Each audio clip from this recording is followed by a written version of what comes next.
আশা করি তোমরা খুব ভালো আছো, আমিও খুব ভালো চলে এসেছি আবার একটি লং ভিডিও নিয়ে। চলো শুরু করা যাক। আজকে চলে এসেছি আমার বান্ধবীর বাড়িতে, আমার মেয়েরও বান্ধবীর বাড়ি আর আমারও বান্ধবীর বাড়ি। চলো লেটস স্টার্ট। চলো দেখানো যাক। এটা বাইরেটা খুবই সুন্দর, আজকে খুব গরম পড়ছিল আর কড়া রোদ্রু। এটা বাইরেটা আমার বান্ধবীর বাড়ি। চলো ভেতরে যাওয়া যাক। হাই বলো, হাই বলো। হ্যাঁ, আমি ভিডিও করতেছি। হাই বলো। হ্যাঁ বাবু, হাই বলো। করতেছো তোমরা? তোমরা হয়তো ভাবছো একসাথে দুজনেরই বান্ধবী কি করে হতে পারে, কারণ আমার মেয়ের স্কুলে পড়ে, ওর থেকেই আমাদের পরিচয়। এই যে আমার মেয়েরও বান্ধবী আর আমাদেরও বান্ধবী, তাই? এটা আমার মেয়ে। তোমার নাম কি বাবু? দীপিকা বাড্ডল। তোমার নাম কি? তনুপ্রিয়া। তনুপ্রিয়া কি? তনুপ্রিয়া দাস।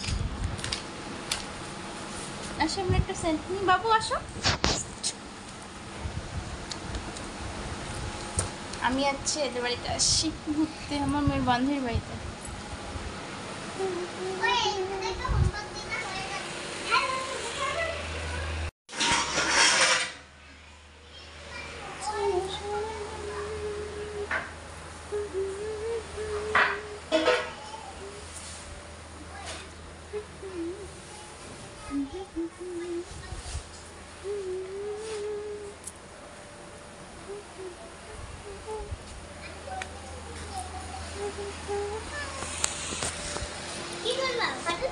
হাই বলো, হাই বলো।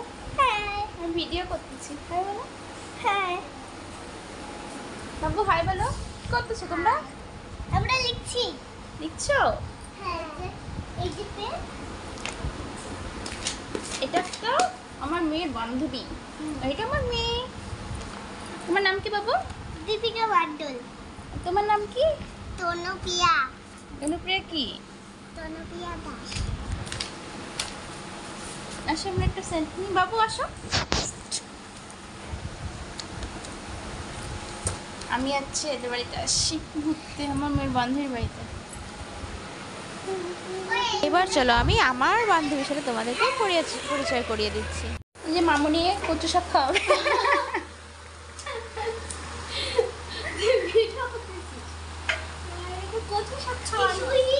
কি টেস্টি খাবার, আমার তো খুব ভালো লাগে, জানিস না তো? মায়েরই বলো, আমার এগুলাই খুব ভালো লাগে রে, মাছ মাংসের থেকে এগুলাই খুব ভালো লাগে, কচু শাক মচু শাক।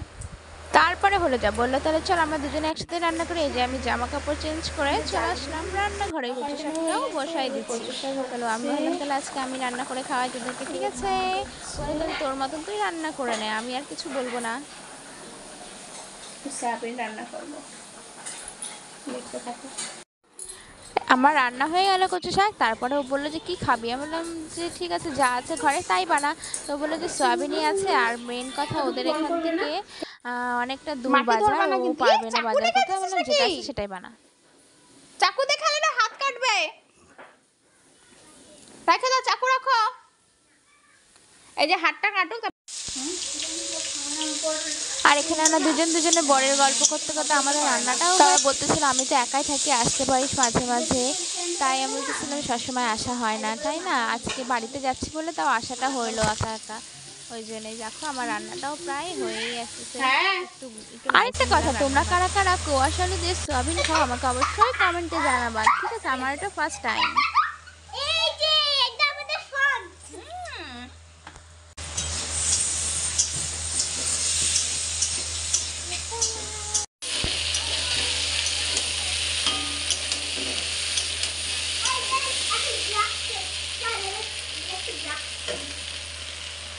সেই গরম পড়ছে। হ্যালো বন্ধুরা, রান্না প্রায় হয়েই আসছে, এখন শুধু চপটা ভাজলেই কমপ্লিট রান্না। দাঁড়াও চপটা দেখ। এই যে চপটাও আমাদের ভাজা হয়ে যাচ্ছে। তারপরে বলো এটা কি কি মানে কিসের চপ, গেস্ট করো। এটা হচ্ছে বলে দিই, মিষ্টি কুমড়ার চপ। আর কয়টা আছে, তো ভাজা হয়ে গেলে তারপরে আমরা ভাত খাবো, সেটাও শেয়ার করতেছি। আজকে আবার এতটা বৃষ্টির পরে তাও এত গরম, রোদ্রু ভীষণ গরম পড়ছে আজকে। তো আরেকটা জিনিস শেয়ার করতেছি, দাঁড়াও। তো বন্ধুরা, এই যে এই মিষ্টি কুমড়া গাছটা দেখতে পাচ্ছ, ওই যে ওইটা ওদের বাড়ি। আমি ওখান থেকে কয়েকটা পাতা চুরি করে আনলাম বড়া বানাবো বলে। এই যে কয়েকটা পাতা নিয়ে আসলাম চুপ করে, এখন বড়া বানাবো।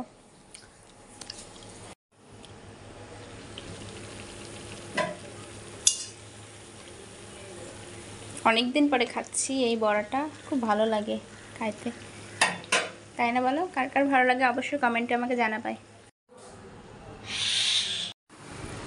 আমি ভিডিও করতেছি। এই যে মহারানীকে ডাকতেছে, মহারানী শুনে না। আয় মেয়ে, এদিকে আয়।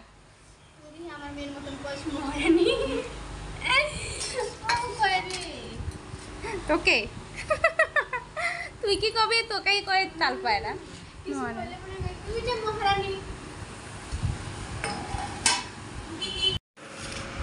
কচু শাক কি রে? এটা জানি কি ভাজা? মিষ্টি কুমড়া ভাজা, মিষ্টি কুমড়ার পাতা ভাজা, ভাজা ভাজা।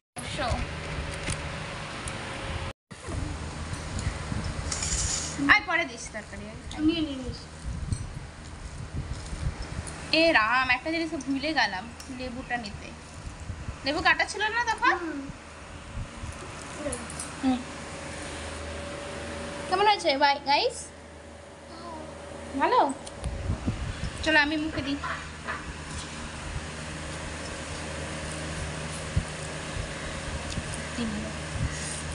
নয়ন কিন্তু সে ঝাল হয়েছে রে কচুটা।